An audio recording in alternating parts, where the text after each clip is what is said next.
Bonjour mes chers amis, aujourd'hui je vous fais cette petite vidéo car j'ai passé une petite nuit un peu agitée.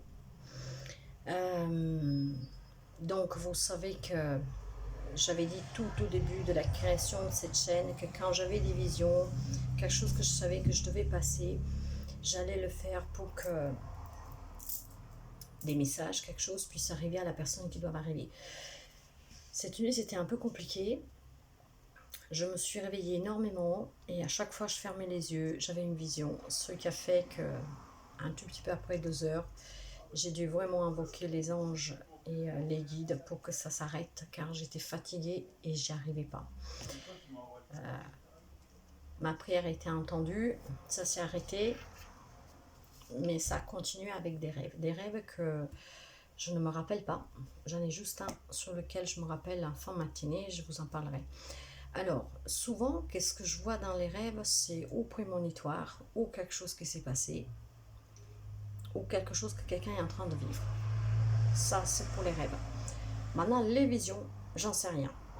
Alors, je vais vous dire qu'est-ce que j'ai vu. Vous voyez, si ça vous représente, si ça peut représenter quelqu'un que vous connaissez, ça peut être tout simplement un message des défunts, comme ça peut être tout simplement une alerte pour quelqu'un, en fait, un message, je ne sais pas. Alors, je vais vous dire qu'est-ce que, parce que de plus j'ai dû, quand c'est comme ça, je garde des feuilles et des stylos sur mon lit à côté de moi. Et à chaque fois que j'ai une image, je la mémorise. J'allume la lumière, mon petit chevet, sous mon petit chevet, ma petite lampe. J'écris, je referme et j'ai fait ça pendant une bonne heure. Donc j'étais épuisée, j'en pouvais plus. Et voilà, mais les anges m'ont écouté, ça s'est arrêté avec un peu de fatigue, mais ça s'est arrêté. Ça a continué dans les rêves. Je me suis réveillée plusieurs fois. Du coup, j'ai dormi très peu, mais voilà. Je pense qu'il y a des messages à passer, mes chers amis. Alors, nous allons les voir ensemble, ces messages. Alors, c'est pas un rêve là. Je vous parle de ce que je voyais quand je fermais les yeux. Euh, à 1h19, et ouais, parce que je marque tout. J'ai vu un homme, je pense la trentaine, 25-30 ans. Cheveux très frisés, hein, vraiment, ses cheveux bouclés, hein, pas comme les Africains, mais vous savez, ces bouclettes là, voilà, donc très frisé comme ça, bien épais, une grosse chevelure foncée, avec les yeux foncés aussi, ça doit être noir ou marron, que ce soit les cheveux ou les yeux. Il avait des lunettes rondes dorées, donc une grosse chevelure, boucle, foncée, yeux foncés et des lunettes rondes dorées. Euh, une toute petite moustache, mais vraiment petite, fine en fait, hein, comme ça, toute fine. Et il avait un pull blanc. Il était assis. Il m'a dit quelque chose, mais en fait, il n'y avait pas de son, hein. Mais moi, je ne sais pas lire sur les lèvres, hein. Des fois, j'arrive à capter quelques mots, mais je ne sais pas lire sous les lèvres, donc je ne sais pas du tout ce qu'il a dit. Par contre, c'était quelqu'un qui était très calme. Donc, si c'est une personne qui est décédée, il vous fait savoir qu'il est bien. Parce qu'il était très détendu, très calme. Cette personne, elle a la peau blanche. En tout cas, il était très bien. Un beau jeune homme, très bien. À 1h28, j'ai vu des mains d'un petit garçon que tout doucement devenaient des mains d'adulte. Sauf que ces mains, après, se sont transformées en mains de femme. Donc, des mains très fines, très jolies, hein, très dociles, la douceur, j'ai ressenti la douceur. Elle avait du vernis violet. Donc, tous ces petits détails, ça peut vous représenter ou quelqu'un que vous connaissez. Du vernis violet. Elle a mis les mains comme ça. Et par-dessus ses mains sont arrivées deux petites mains d'une petite fille, très petite, hein, vraiment, je dirais peut-être un enfant d'un an et demi. Voilà. Elle aussi avec du vernis violet. Elle a posé ses mains dans les mains de cette femme, comme ça. Il y avait ce toucher très délicat. En fait, c'est comme les mains de la femme accueillaient les mains de la petite fille, hein, donc c'était comme ça. Et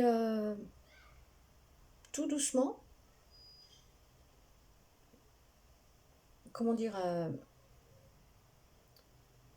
les mains de la femme, elles se sont évanouies, elles sont disparues.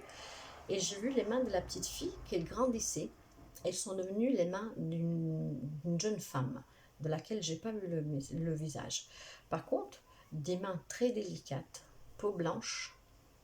Et elle portait ici, donc sur l'index de la main droite, une bague argentée, couleur or blanc ou argenté. Voilà, c'était pas de l'or jaune en tout cas, c'était argenté.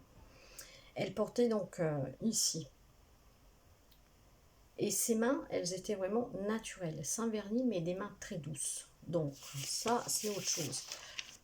Est-ce que vous avez cette habitude de faire ça avec quelqu'un? Je sais pas, voyez les petits détails. À 1h36, j'ai vu un jeune homme. Je l'ai vu du côté gauche. Il était face à moi, mais du côté gauche. Il était habillé avec un short, un jean, un peu filoché en dessous. Et le jean, ça s'arrêtait juste à haut du genou. Hein, et il avait un t-shirt clair. Ce jeune homme, il avait un calepin dans les mains. Il était en train d'écrire quelque chose. Il ne m'a jamais regardé.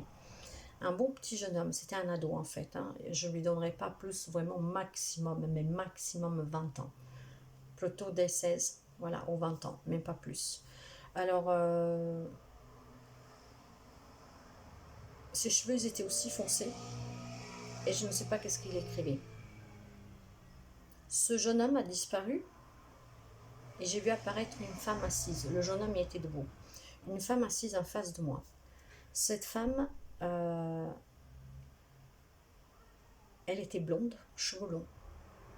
Elle avait un peu comme moi une queue de cheval et puis par contre elle avait une frange longue, un peu comme ça, mais elle était plus comme ça, on dirait, un truc comme ça. Longue, en tout cas blonde, aux yeux très clairs, une peau très claire, et la frange elle était du côté droit. J'ai vu qu'elle avait un collier. En tout cas, une femme très sensible, hein, très jolie, très douce. Elle avait un collier qui descendait, et ça s'arrêtait là, son collier. Il avait un truc long comme ça, comme un cristaux. Donc, vous voyez, ces tiges de cristaux avec la pointe en bas. Donc, bien carré en haut, il descend. Et ce cristaux, après, il avait la pointe qui allait vers le bas. Elle était assise là. Elle n'a jamais rien dit. Je ne sais pas, comme si elle attendait peut-être quelque chose. Je ne sais pas.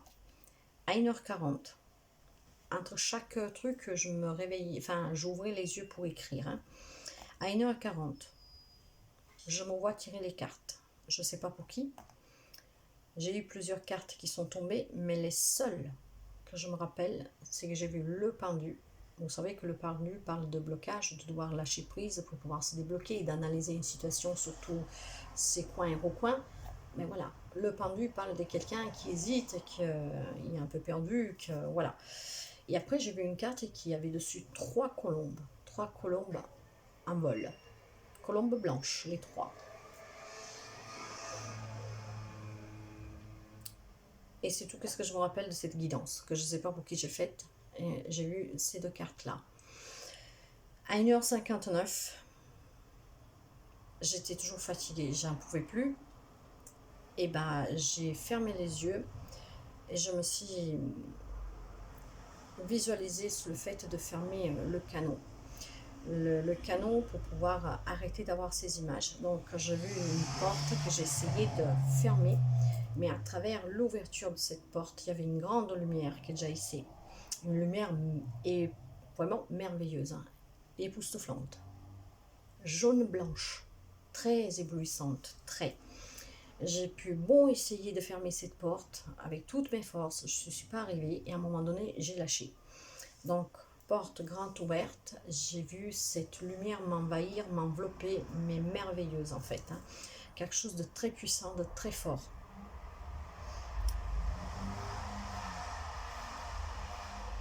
Cette lumière m'a presque aveuglée, tellement elle était forte, mais elle était belle, hein, je me suis sentie bien. J'ai senti la paix en fait, voilà, j'ai senti la paix. J'ai senti de la chaleur. En tout cas, à un moment donné, bon, j'ai accueilli cette lumière et je me suis retournée. Donc tout ça, ça a disparu. Et je me suis vue, vous savez, dans une morgue, comme dans les séries en fait, séries télé où tout est gris, hein, c'est inox, comme ça. Et j'ai vu venir vers moi donc un lit en inox, comme on voit dans les séries télé américaines. Donc il y a ce lit qui est venu vers moi et j'ai vu détendu dessus une jeune personne. Une jeune personne, je dirais, entre les 25 et 35 ans. Je ne sais pas si c'était une femme ou un homme, parce qu'à chaque fois, ça changeait. Oh my God, what's happening? C'était le même visage, mais ça changeait. Une fois, c'était un jeune homme, une fois, c'était une jeune femme. Et je ne sais pas pourquoi, j'ai eu cette pensée que c'était peut-être quelqu'un qui a changé de sexe, qui voulait changer de sexe, que je ne sais pas, il était en transition. En tout cas, peau blanche, il était maigre, cheveux longs, comme ça, châtain. Donc ça peut être une femme comme ça peut être un homme. Voilà. Mais très maigre. Donc bien sûr, il était décédé. Mais j'ai vu une sérénité sur son visage. Il était apaisé, il ou elle, il était apaisé. Bon, ça c'est autre chose. Donc je me suis encore réveillée et puis comme je vous disais, c'est là que j'ai invoqué les anges, les guides pour que ça s'arrête, car je n'en pouvais plus. La seule chose que je voulais, c'était dormir quelques heures. J'ai dit que si on voulait, on pouvait éventuellement continuer dans les rêves. Et c'est qu'est-ce qui s'est passé, hein? Parce qu'après j'ai continué, je me suis endormie peu de temps après, je ne me suis même pas sentie partir. Mais je sais que j'ai rêvé, parce que je me suis réveillée plus d'une fois, mais j'ai pas eu le temps d'écrire parce que tout est parti très vite. Par contre, quand je me suis levée ce matin, il y a un brouhaha d'un rêve qui m'est resté. À moi, ça me parle, mais ça peut être des messages pour quelqu'un d'autre aussi. Si vous avez eu un jeune homme qui s'est un peu éloigné de vous, que pour X raison il est parti vivre loin, qui est loin de vous, qu'il y a eu des accrochages, des incompréhensions, des trucs comme ça, cette personne est revenue, elle revient. Par contre, si elle est partie parce qu'elle se sentait oppressée par vous, toujours avoir quelqu'un sous le dos,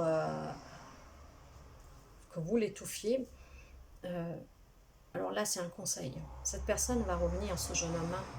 C'est vraiment un jeune homme, un adolescent. C'est pour ça, pas plus de 22 ans. Accueillez-le avec amour, faites-lui ressentir cet amour, mais ne le questionnez pas sur tout ce qu'il a pu faire, pourquoi il a fait ça. Voyez, laissez vraiment tout ce qui s'est passé derrière.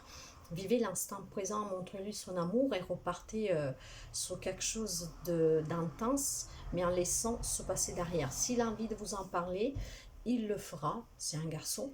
S'il n'a pas envie, ne cherchez pas à comprendre. Repartez sur des bonnes bases, avec cette joie qu'il est revenu. Donc ne l'étouffez pas, n'essayez pas de savoir qu'est-ce qui s'est passé, du pourquoi, du comment, pourquoi il s'est comporté comme ça, des choses comme ça.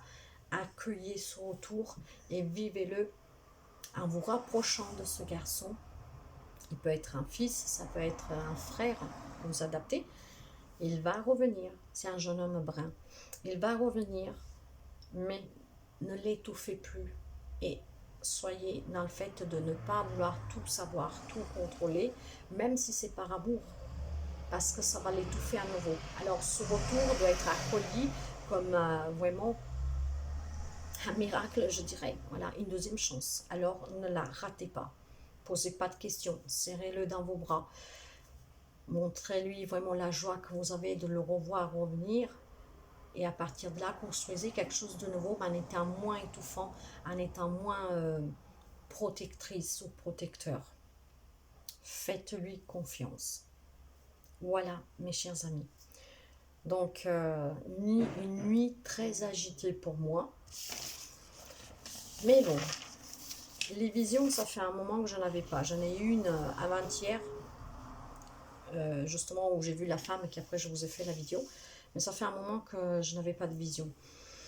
Là, hier soir, c'était la fête. Voilà. Sauf que ça m'épuisait énormément. Et après, je suis fatiguée.